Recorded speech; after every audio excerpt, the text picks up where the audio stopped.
कि वो राष्ट्रीय आदिवासी छात्र शिक्षा समिति, जिसको हम बोलचाल की भाषा में एकलव्य स्कूल भी बोलते हैं, और इसके जो है रिक्रूटमेंट, इसमें पीजीटी, टीजीटी और स्टाफ की, नॉन टीचिंग की भर्ती, बहुत सारी वैकेंसी निकली थी। मैंने अपने पिछले वीडियो में आपको पीजीटी के बारे में बता दिया था कि इसके फॉर्म जो है भराना प्रारंभ हो चुके हैं।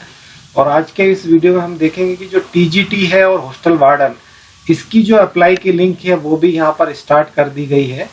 तो सबसे महत्वपूर्ण बात इसमें यह है कि इसमें एजुकेशन को लेके काफ़ी कुछ कंफ्यूजन हो रहा है लोगों को कि इसमें एजुकेशन क्या है। तो सबसे पहले हम पीजीटी के बारे में, जो मैंने आपको पहले बताया था, पीजीटी का हम एजुकेशन की बात कर लें तो यहाँ पर ये देखिए इंटरफेस में यहाँ पर एक पीडीएफ दिख रहा है। जो चाहे तो आप उसकी जो emrs.tribal.gov.in इसकी जो मेन साइड है, इसमें पीडीएफ हमको मिल सकता है, आप वहां से चाहे तो देख सकते हैं। तो वहीं देखिए पीजीटी में एज लिमिट की बात करें तो इसमें 40 वर्ष से ज़्यादा नहीं होना चाहिए।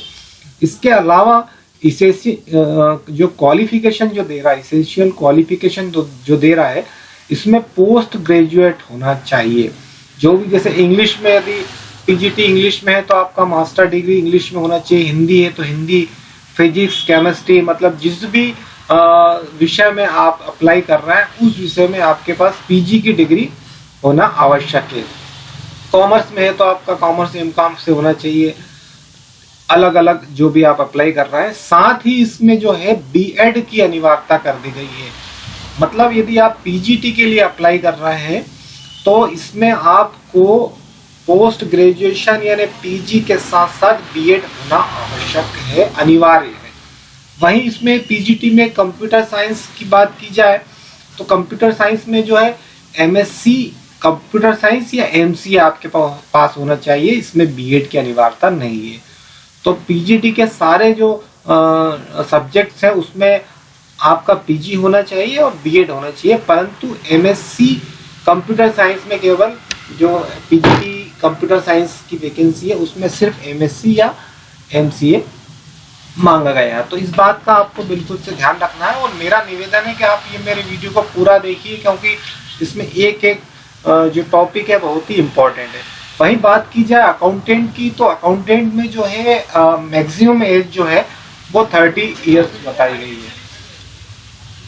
साथ ही इसमें जो है अकाउंटेंट में आपको डिग्री जो है वो कॉमर्स में होना चाहिए। तो ये बात हमारी पीजीटी और अकाउंटेंट की हो गई, जिसकी लिंक पहले ही ओपन हो चुकी थी। अब हम देख लेते हैं टीजीटी। तो देखिए आप टीजीटी में यहाँ पर जो इंटरफेस खुला हुआ है, इसका पीडीएफ आप दे सकते हैं। टीजीटी में जो एज क्राइटेरिया की बात की जाए तो 35 साल से ज़्यादा नहीं होना चाहिए। वहीं एससी एसटी को जो छूट दी जाती है वो छूट यथावत है।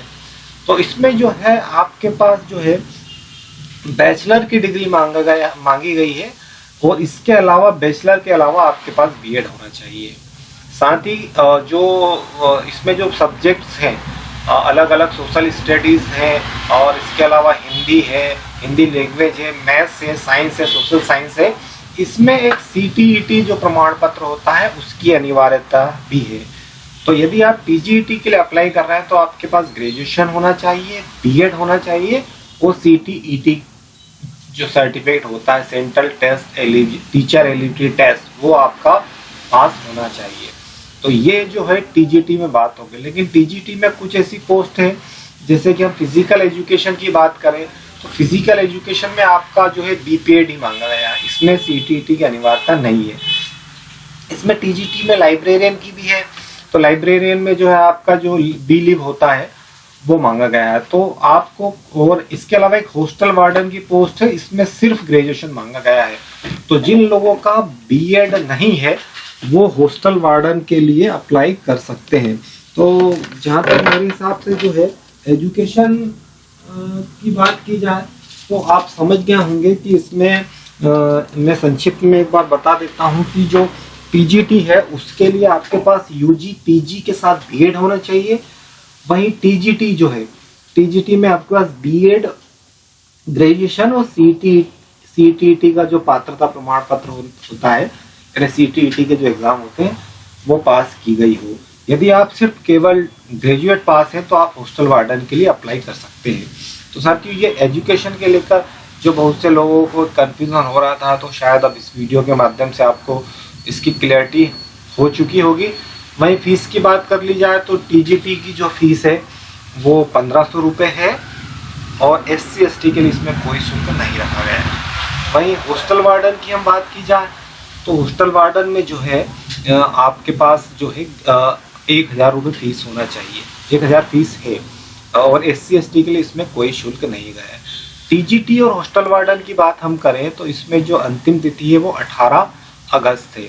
तो टीजीटी पीजीटी के लिए आप टीजीटी और हॉस्टल वार्डन के लिए आप अगर अप्लाई कर रहे हैं तो आप 18 अगस्त तक अप्लाई कर सकते हैं। वहीं पीजीटी के लिए जो है 31 जुलाई 2023 है। तो साथियों आप एक बार वीडियो को अगर समझ में नहीं आता है तो एक बार, दो बार, तीन बार जरूर देख लीजिए। डेट का, फीस का और आपकी जो एजुकेशन क्वालिफिकेशन है उसका आप बिल्कुल ध्यान रखिए। जिस भी पोस्ट के लिए आप पात्र हैं उसी पोस्ट के लिए अप्लाई करें। अगर आप दूसरी पोस्ट के लिए अप्लाई करते हैं तो आप एलिजिबल नहीं हो पाएंगे। आवश्यक दस्तावेज में जो है आपके पास ग्रेजुएशन की, बीएड की मार्कशीट होना आवश्यक है, साथ ही एक फोटो। और मेरा निवेदन है कि सर्वर की प्रॉब्लम को देखते हुए आप जो है जल्द से जल्द फॉर्म भर दीजिए।